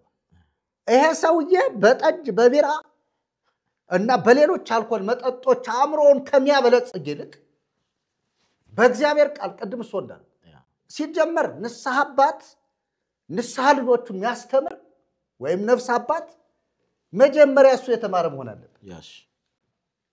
ነፍስ አባት የሚባለው ትርጉም ያልገባውን የጠመጠመ ቄስ ከአንድ ምዕመን አስበልጠን ማየት ለእኛም ትልቅ ኃጢአት ነው። ጨከን ብለን እንናገር። ትርጉም አልባ ነው። ለምን? ከምዕመኑ ካህኑ መብለጥ አለበት አይደል ያለው እግዚአብሔር እኮ በብሉይ ኪዳን በሆሴዕ መጽሐፍ ምዕራፍ 4 ቁጥር 6 ላይ ሕዝቤ ዕውቀት ከማጣቱ የተነሳ ጠፍቷል። ማን? ሕዝቤ። ማን ዕውቀት ስለሌለው ነው ሕዝቡ ዕውቀት ያጣው? ካህኑ ዕውቀት ስለሌለው ነው። አንተም ዕውቀትን ጠልተሃልና እኔ ካህን እንዳትሆነኝ ናቁሃል። ይሄ ማለት ምን ማለት ነው? ካህን ያለ ዕውቀት የነፍስ አባት መሆን አይችልም። ሲጀመር የነፍስ አባት የሚለው አተረጓጎሙ ትንሽ የትምህርት አባት ደቀ መዝሙር የሚያደርግ አስተማሪ መሆን አለበት ወደሚለው መቀየር አለ። ስለዚህ ዕዳ ውስጥ ነው ያሉ ካህናቱ ምዕመናኑ ያሉት እነሱ ናቸው እንጂ መጀመሪያ ሲጀመር መምህረ ንስሐ ነው የሚለው። መምህረ ንስሐ ነው። እኔ ነፍስ አባት ነው። ከዚያ ትንሽ ቆይቶ አበ ንስሐ አሉት። ከዚያ ደግሞ ትንሽ ቆይቶ የነፍስ አባት ተባለ እንጂ ሲመሰረት ግን የተመሰረተው መምህረ ንስሐ ተብሎ ነው። ስለ ንስሐ የሚያስተምር ሰዎች ንስሐ እንዲገቡ የሚረዳ አቅጣጫ የሚያሳይ ነበር። ትክክል። እና ትርጉሙን አጥቷል። ልክ ነው። ትርጉሙን አጥቷል። ስለዚህ እንቅስቃሴውን ሳይሆን መገደብ ያለባቸው እንቅስቃሴው እንዳለው ነው ማለት ነው። ለእንተናም ጨፈሩ፣ ጭፈራም ቤት ቅድም ሰው እንዳሉት ጨፈሩ፣ እዛም ውስጥ ጨፈሩ። ሁለቱም ተመሳሳይ ነው ለእግዚአብሔር ክብር እስካልሆነ ድረስ። ለምሳሌ አሁን ጥቅስ ሲጠቅሱላቸው ሜልኮልና ዳዊትን ይጠቅሱላቸው። ዳዊት በታቦቱ ፊት ልብሱን ጥሎ ራቁቱን ዘፈነ ይላል ብለው ይተርጉሙልን። እስከ መነነቶ ሜልኮል አለ ማለት ጽጌ ቅድመ ታቦት ሕግ አመዘፈን ንጉሠ እስራኤል ኪያኪ ምናምን ብሎ እመዘፍና ነው ይላል። ወደዚህ እኔ ምዘፍናል እና ወገኔ ይሄ እዘፍና እኮ ለታመርች ቅድመ ታመርች ምናምን እዘፍና ነው ይላል። ይሄ ባይለ ተጽገው ነው ያለው እና እንዲህ አይነቱን እንትን ይጠቅሱላል። ስለዚህ ወገኖቼ ይሄ በጣም ሊታሰብበት ያስፈልጋል። ለእግዚአብሔር ክብር ከሆነ በትክክል በእግዚአብሔር መንፈስ የሚደረግ አምልኮ ከሆነ ዘለለም ተገለባበጠ ምንም አለ ክብሩ ለእግዚአብሔር። ነገር ግን ለእንተና ተዘለለ ተብሎ ይሄ መግለጫ ተብሎ መሰጠቱ በጣም ስላሳዘነኝ ነው ያነሳሁትና ሌላው ስለ ሰላም አንስተዋል። ስለ ሰላም እንደ እውነቱ ከሆነ የኢትዮጵያ ኦርቶዶክስ ተዋሕዶ ቤተክርስቲያን በኢትዮጵያ ለሚደረገው ለየትኛው ብጥብጥ ሁከት የመንግስት አካላትንም ጨምሮ ማለት ነው ሌሎቹንም እንቅስቃሴ የሚያራምዱ ምን ሰማውን በየሚዲያው አሁን እኮ የዓለም ብርሃን የሚል ሃይማኖት አለ ተዋቅሯል። አይታችኋል። እየተወገዘ ነው እሱ። የዓለም ብርሃን ሃይማኖት የሚለው ግድግድ መስቀል ካንገቱ ያንጠለጠለ ነው። በኢትዮጵያ ኦርቶዶክስ ተዋሕዶ ቤተክርስቲያን ደግሞ አያምኑ። ቤተክርስቲያኒቱ ብዙ ሾህ ነው የወደቀበት። ስለዚህ አጋጣሚውን እንታድሶ ብትቀበል እርግጠኛ ነኝ እግዚአብሔር ያሸንፍላታል። ለምን? የተሐድሶ ባለቤት እግዚአብሔር ስለሆነ አዲስ ፍጥረት መሆን ስለሆነ። ስለዚህ ለሰላም ካነሳች የኢትዮጵያ ቤተክርስቲያን ጦርነት አንስተው እርስ በርሳቸው የሚጋደሉ ማን ነው የሚጋደለው? ምዕመናን እርስ በርሳቸው አይደል የሚጋደሉ። ይህንን ማውገዝ አለባት። ውጉዝ ከማሪዎስ ምትል ቤተክርስቲያን እኮ ነች። ለምንድን ነው ክፉውን ማታወግዘው? የሚገድለውን ለምን አታወግዘው የሚለው መታየት አለበት። ስለ ሰላም ከተነሳ ሰላም ያለው አሁንም በወንጌል አንዱ ወንጌል ነው። ሰላም የሰላም ወንጌል ነው። ለዚህ ነው ጌታ እሁበክሙ ሰላሜ ወሰላም እዚያ ያድግ ለክሙ። ሰላሜን እሰጣችኋለሁ፣ ሰላሜን እተውላችኋለሁ። እኔም እሰጣችኋለሁ እንደሚሰጥ አይደለም። ስለዚህ ሰላም በክርስቶስ ነው፣ እርሱ ሰላማችን ነውና ይልና ሁለቱ የተጣሉትን ያዋሃደ ይላል። የተጣሉትን የሚያዋሃድ ኢየሱስ። ስለዚህ ኢየሱስ በዋናነት ለቤተ ክርስቲያኒቱ ራስ ቢሆን ኢየሱስ ሰላሟን ኢየሱስ ሁሉ ነገሯ ነው የሚሆነው። ስለዚህ ጴንጤ የጠራው ብላ ኢየሱስን ምትገፋ ጭፈራ ግን ተጨፈረ ብላ ለጊዮርጊስ ቀስ ብላ ለዝብለት ለማርያም ቀስ ብለ በልለት ምንም ትርጉም የለው። ስለዚህ ትርጉም አልባ ሐሳብ ነው የሚሆነው። እንደዚህ አይነት እንትኖችን ከማውራት ባለፈ ወጣው ተሰሚነት ያላቸው አባቶች ይህንን መጥፎ የሆነው እንቅስቃሴ ሁሉ ማስወገድ ይችላሉ የሚል አመለካከት እና ሐሳብ አለኝ። በእግዚአብሔር ቃል መሰረት ያልተነሳው ሐሳብ ስለ ገድለ ዮሐንስ አንስቼ ነበር። ገድለ ዮሐንስ ከተወገዙት መጽሐፍት አንዱ ተወገዙ ከተባሉት ገድለ መጥምቀ መለኮት ዮሐንስ ይቀርታል፣ አስተካክል። ገድለ መጥምቀ መለኮት ዮሐንስ የሚባለው ተወግዟል። ሌሎች ለምን አልተወገዙ? ከሱ የበለጡ ገሃነሞች የሉም ወይ? አስጸያፊ ንግግር የሚናገሩ ተአምራት፣ ድርሳናት፣ ገድላት የሉም ወይ? ለምንድን ነው ይሄ? አምነዋል። አሁን አምነዋል። የትም መሄድ አይችሉም። ካመንክ ሙሉውን እመን፣ ከካድክ ሸምጥጠህ ክደህ ቀጥል። አንዳንድ አባቶች አንስተዋል። ለምን አባቶች ያቆዩትን በቃ ውድቀትም ቢሆን ለምን አጋለጡት በሚዲያ ተብሎ አሁን ጭቅጭቅ እየተፈጠረ ነው እርስ በርስም። ስለዚህ ገድለ ዮሐንስ ብቻ ነው ወይ ችግር ያለበት የሚለውንና ስለ ገድለ ዮሐንስ ውግዘትስ ምን ይላሉ? እሱ መርጌታ ኃይለ ልዑል። እሺ አመሰግናለሁኝ። እውነት ነው። በቤተ ክርስቲያን ያው በሲኖዶሱ አንዱ ትልቅ ስራ ሰራ ብለን የምናስበው እሱን ነው። የቀደምም እኔ አንስቻለሁ፣ ሁላችሁም አንስታችሁታልና አሁን በተደረገው ሲኖዶስ እንደው ትልቅ ስራ ሰራ ከተባለ ገድለ ዮሐንስን ማውገዝ ነው ትልቁ ስራው እና ምናልባት ይሆናል ላይሆንም የሚባለው ሊቃውንቱ አሁንም የማጥናት ስራው እንዲቀጥል አቅጣጫ ተቀምጧል እና እነዚህ ውሳኔዎች ጥሩ ናቸው። እኔ አሁን ምንድነው ብዙ ጊዜ ስራ መስጠትና የተሰጠው ስራ ተከታትሎ ወደ አንድ ግብ ማምጣት ይለያያሉ። የሆነ አንድ ጉባኤ ላይ መወሰንና ያ የተወሰነውን ውሳኔ በትክክል ተከታትሎ ማስፈጸም ልዩነት አላቸው። እና በኢትዮጵያ ቤተክርስቲያን የምናየው አንዱ ትልቁ ችግር ይሄ ነው። የሆነ ነገር ይባላል ከተባለ በኋላ የለም። ዛሬ እኮ ብቻ አይደለም፣ ሁልጊዜ ቤተክርስቲያኒቱ ችግር አለባት ይባላል። ሁልጊዜ ችግር አለባት ይባላል። ግን ከችግሯ መቼ ነው የምትወጣው? ማን ነው የሚያወጣል? የሲኖዶስ እኮ ትልቁ ኃላፊነት ቤተክርስቲያኒቱ ችግር ውስጥ አለች ብሎ ካለ ያለባትን ችግር ተረድቶ ተገንዝቦ ከዚያ ችግር ማውጣት ነው። እና ይሄንን እያደረገ አይደለም። ትልቁ እንትን ይሄ ነው። ትልቁ የሲኖዶሱ ችግር ይሄ ነውና ገድለ ዮሐንስ እንግዲህ በተባራሪ ባየናቸው ሐሳቦች ብዙ ስህተት ያለበት ነው። በነገራችን ላይ ይሄ ጥያቄ ራሱ ከ10 ዓመት በፊት ነው የቀረበው ነው የሚባለው። አንድ አባት አንድ ያው የደብረ ሊባኖስ መምህር ናቸው፣ የቅኔ መምህር መርጌታ ክንፈ ይባላሉ። እና እሳቸው ከ10 ዓመት በፊት አይተው ይሄ ነገር ችግር አለበት ብለው አቅርበዋል። እንዲያውም በዚህ ምክንያት ብዙ መከራ እሳቸው ራሱ ተቀብለዋል። እንዴት እንደዚህ ትላለህ ተብሎ በጣም ብዙ መከራ አሳልፈዋል። የጻድቁን ገር እንዴት እንደዚህ ትላለህ የሚል ነገር አንስተዋል። ደግሞ ቅድምም ለማንሳት እንደሞከርኩትኝ ይሄ ገድለ ዮሐንስን ለማገናዘብ ስፈልግ የብራና ገር የለውም ነው ያሉት። የብራና ገር የለውም። የብራና ገር ልፈልገዋል ለማገናዘብ ማለት ነው። እኔ እንትናቸው አለኝ አውርጄዋለሁ፣ ራሱ ቪዲዮአቸው ማለት ነው፣ የሰውየው ኢንተርቪው የተደረጉትና የብራና ገር እንኳን ራሱ ማግኘት አልቻሉም። እና ከምን ያገናዝቡት? ግን እንደዚህ አይነት ትምህርት የለም ነው ያሉት። ትክክል ናቸው። ምን ይላል መሰላችሁ ስተቱ? አንደኛው ዮሐንስ 10 እናት ከ10 እናት ተወለደ ይላል። ከ10 እናት አንድ ሰው ከ10 እናት ተወለደ። እንጃ ከ10 እናት ከ10 አባት ተወለደ ይላል። ምዕራፍ 6 ገጽ 55 ላይ ይህ ሐሳብ ተቀምጧል ማለት ነው። እና እንደዚህ አይነት ትምህርት የለም ነው። አንድ ሰው ከ10 እናት ሊወለድ አይችልም፣ ከ10 አባት ሊወለድ አይችልም። ከተወለደ ከአንድ አባት ነው ከአንድ እናት ነው የሚል ነው የእሳቸው ሐሳብ ማለት ነው።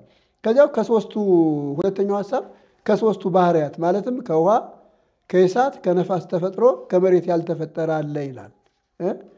ከሶስቱ ባህሪያት ከእሳት ከነፋስ ከውሃ ተፈጥሮ ከመሬት ያልተፈጠረ አለ ማለት ምን ማለት ነው? በቤተክርስቲያኒቱ አስተምህሮ መሰረት ሰው ከሰባቱ ባህሪያት ነው የተፈጠረው። ለምሳሌ 4ቱ ባህሪያት መሬት፣ ነፋስ፣ ውሃ፣ እሳት ናቸው። እነዚህ ምድር ላይ ያሉ ናቸው። ማንኛውም ሰው እነዚህ ነገሮች አሉበት። ግን የገድሉ ምንድን ነው የሚለው? ከሶስቱ ባህሪያት ተፈጥሮ ከመሬት አልተፈጠረም የሚል። ስለዚህ ከየት ነው የመጣው ማለት ነው? ወይ ከሰማይ ነው የመጣው ወይም ተፈጥሮ ለየት ያለ ነው። እና እንደዚህ አይነት ያፈጣጠር ስርዓት የለም ነው። ሌላው አዳም ሲፈጠር ከጌቤን የሚባል ሰው አብሮ ተፈጥሯል። ከጌቤን የሚባል ሰው አብሮ ተፈጥሯል ይላል። እንደ አባቶች የሚል ድረገጽ ላይ ነው ይህንን ነገር ያገኘሁትኝ። እዚያ ማንም ሰው ገብቶ ቢያይ ያገኘዋል ማለት ነው። እና አዳም ሲፈጠር ከጌቤን የሚባል ሰው አብሮ ተፈጥሯል ይላል። ከሔዋንም ጋር አብራ የተፈጠረ ሴት አለች፣ አማሴን የምትባል ሴት አብራ ተፈጥራለች። በነገራችን ላይ ይሄ ገድል የተጻፈው ወደ ወሎ አካባቢ መሰለኝ። አማሴን የሚባል አለ አይደለም? እዚህ አካባቢ ነው መሰለኝ የተጻፈውና ያንን ለማስገባት ታስቦ የተሰራ ነው። እና አዳምና ሔዋንን ነው እግዚአብሔር የፈጠረው። ነገር ግን ከአዳምና ከሔዋን ጋር አብሮ የፈጠራቸው ወንድና ሴት አሉ የሚል ሌላ ትምህርት አለው ማለት ነው። ከዚያ በአምሳለ መለኮቱ የተፈጠረው ይላል። በአምሳለ መለኮቱ በመለኮት አምሳል ነው የተፈጠረው። ስለዚህ መለኮት ደግሞ ይህንን ይመስላል እንደዚህ ነው አይባልም። በእርግጥ የእግዚአብሔር ቃል ሰው በእግዚአብሔር መልክና ምሳሌ እንደተፈጠረ ቢናገርም በመለኮቱ ምሳሌ ግን የፈጠረው አካል የለም። በመለኮቱ ምሳሌ ይቀጥልና ጥምቀት ለሰው ልጆች ለግሩማን መላእክት ያስፈልጋቸዋል። ጥምቀት ለሰው ልጆችም ለግሩማን መላእክትም ያስፈልጋቸዋል። መላእክት ይጠመቃሉ ማለት ነው። በዚህ ትምህርት መሰረት ደስ አይልም? ቤተክርስቲያኒቱ እንደምትለው ሰው ዳግም ካልተወለደ ከዋና ከመንፈስ ካልተወለደ ሰው ወደ እግዚአብሔር መንግስት አይገባም አይደለም? ስለዚህ መላእክት እየተጠመቁ ነው ማለት ነው ወደ እግዚአብሔር መንግስት የሚገቡት። ይሄ ደግሞ ምዕራፍ 10 ገጽ 12 ላይ ያለ ነው። ከዚያ 8ኛ ሰው በራሱ ሰማዕትነትና ትዕግስት ለቅሶና ሐዘን ያለ ሃይማኖት ገነት ይገባል ይላል። ሰው በራሱ ሰማዕትነት ልቅሶና ሐዘን ያለ ሃይማኖት ገነት ይገባል። ይሄ አዲስ እኮ አይደለም። ያው እነ ማርያም ጋርም ያለ ነው። ለምሳሌ ሰው እግዚአብሔርን ክዶ ይድናል ማለት ምን ማለት መሰላችሁ? ያለ ሃይማኖት ማለት ነው። እግዚአብሔርን ክዶ ተክለ ሃይማኖትን አምኖ ይድናል። እግዚአብሔርን ክዶ ዘርዓ ቡሩክን አምኖ ይድናል። እግዚአብሔርን ክዶ ማርያምን አምኖ የቤተ ክርስቲያን ትምህርት ነው። ባይዘይ ይሄን ገድል ቤተ ክርስቲያን ካወገዘች ሌሎችንም ማየት አለባት። እነ ታምረ ማርያም ሊታዩ ይገባል። ነገር ለተቀማ ሊታዩ ይገባል። ነገር ለዘርዓ ቡሩክ በአጠቃላይ ገድላቶቿን በሙሉ ቤተክርስቲያን ማየት አለባት። ሁሉም ይሄንን ይላሉ። ይሄ ስህተት ከሆነ ይሄ ገድለ ዮሐንስ ላይ ስለተገኘ ስህተት ከሆነ ቤተክርስቲያኒቱ ገድላት ላይ በሙሉ ይሄን አለ። የማንኛውም ገድል ብታነቡ እርግጠኛ ነኝ የማንኛውም ገድል ብታነቡ ምንድነው የሚለው? ያለ ሃይማኖት ይድናል እንዴ? ያንን ሰው ከተማጸነ ሃይማኖት እንኳን ባይኖረው እምነት ባይኖረው ማለት እምነት ባይኖረው በእግዚአብሔርን ባያምጥ ያለ ሃይማኖት ይድናል ተብሎ ነው የሚታሰበው። ሌላው 10ኛ ከአዳምና ሔዋን ቀድሞ ተፈጥሮ 100 ዓመት እየተራባ የኖረ ሰው አለ ይላል። ከአዳምና ከሔዋን ቀድሞ ተፈጥሮ ለ100 ዓመት እየተራባ የኖረ ሰው አለ ይላል። ይሄ ገድሉ ነው እንግዲህ ገድሉን አንበው ሰዎች እንትን ላይ ድረገጽ ላይ ያስቀመጡትን። ስለዚህ ከአዳም በፊት ሌላ የተፈጠረ ሰው ነበረ ለ100 ዓመት ያህል እየተራባ የኖረ ሰው ነበረ ማለት ነው።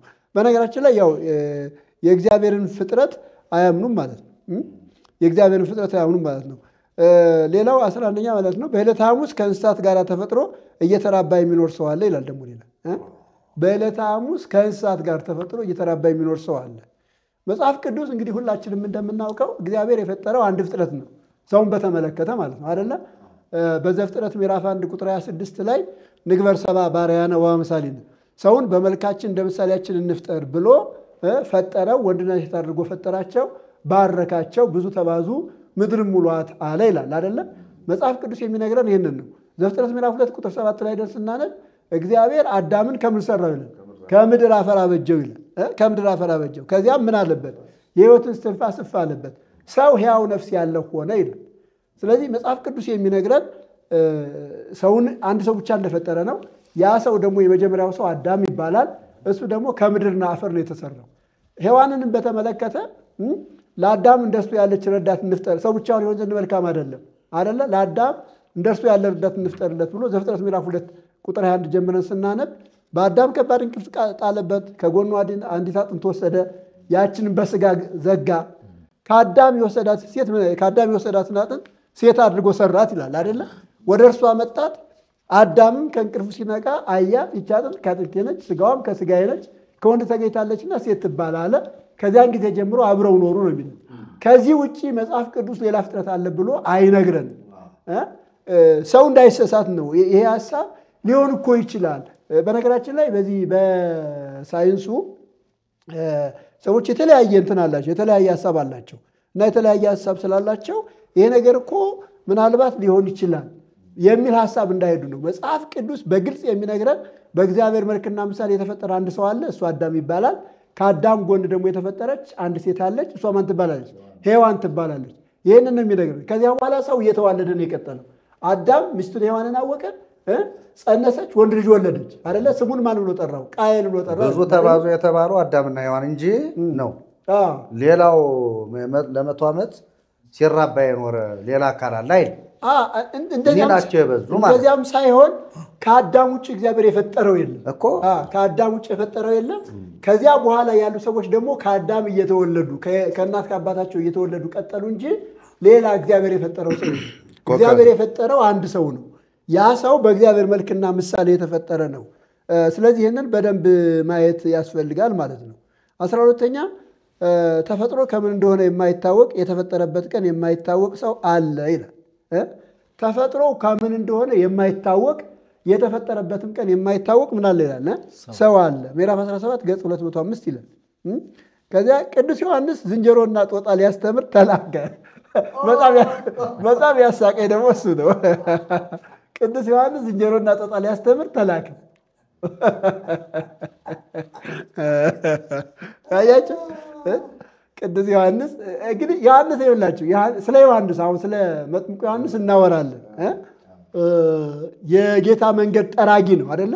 መጽሐፍ ቅዱስ እሱን ነው የሚነግረን። የጌታ መንገድ ጠራጊ አንተኑ ሕፃን ነብየ ልዑል ትሰመይ ከመትጽፍ ፍኖቶ በቅድመ እግዚአብሔር ነው የሚለው አይደለ? አንተ ሕፃን የልዑል ነቢይ ትባላለህ፣ በእግዚአብሔር ፊት መንገዱን ትጠርግ ዘንድ ነው የሚለው። በነገራችን ላይ ዮሐንስ በትንቢትም የተወለደ ነው። በትንቢትም የተወለደ ነው። ኢሳይያስ ምዕራፍ 61 መሰለኝ 60 ወይ እንደዚህ 40 ነው 60 40 ላይ ምን የሚል ቃል አለ? እንዲያው ዝም ብሎ የተገኘን ፍጥረት አይደለም ለማለት ነው። ዝም ብሎ የተገኘን ፍጥረት አይደለም። እሱ ራሱ በአዲስ ኪዳን ላይ ይህንን ሐሳብ ጠቅሶታል። እና በትንቢት እግዚአብሔር ተናግሮለት የተወለደ ሰው ነው። በትንቢት እግዚአብሔር ተናግሮለት የተወለደ ነው። ኤርምያስን እስኪ አንበው። እሺ የአዋጅ ነጋሪ ቃል የእግዚአብሔርን መንገድ በምድረ በዳ ጥረጉ፣ ለአምላካችንም ጎዳና በበረሃ አስተካክሉ።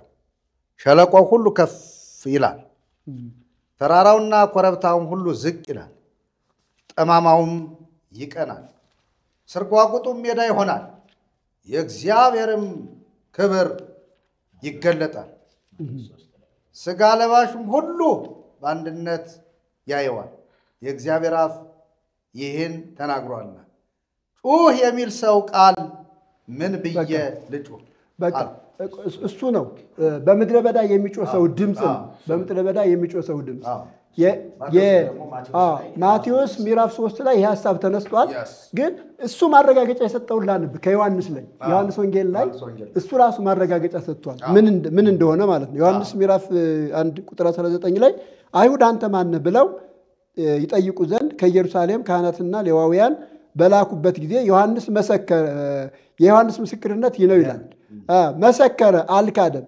እኔ ክርስቶስ አይደለሁም ብሎ መሰከረ። እንኪያስ ማን ነህ? ኤልያስ ነህን ብለው ጠየቁት። አይደለሁም። ነቢዩ ነህን? አይደለሁም ብሎ መለሰ። እንኪያስ ማን ነህ አሉት። ለላኩት መልስ እንድንሰጥ ስለ ራስህ ምን ትላለህ አሉት። እርሱም ነቢዩ ኢሳይያስ እንዳለ የጌታን መንገድ አቅኑ ብሎ በምድረ በዳ የሚጮህ ሰው ድምፅ እኔ ነኝ አለ። ዮሐንስ ስለ ራሱ ግልጽ የሆነ ነገር አስቀምጧል። ተጠይቆ የመለሰው መልስ በነቢዩ በኢሳይያስ እንደተነገረው በምድረ በዳ የሚጮህ ሰው ድምፅ እኔ ነኝ፣ መንገድ አስተካክሉ።